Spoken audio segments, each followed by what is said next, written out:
Avenida Brasil de Balneário Camboriú. Mais um alagamento daqueles enormes de Balneário Camboriú, que nem aconteceu há muitos anos atrás. O negócio está complicado aqui, a situação está complicada, né? Essa daqui ali na frente é o camelódromo, né, pessoal? Chuva não para, cara. Mas uma chuvarada imensa.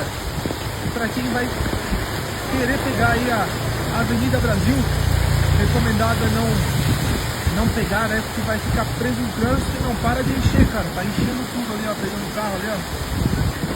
Chuvarada enchendo. Muito volume de chuva, né? Eu acho que já deve ter chovido aí em torno de uns mais de 100 ou 150 milímetros até o momento. Muita água mesmo.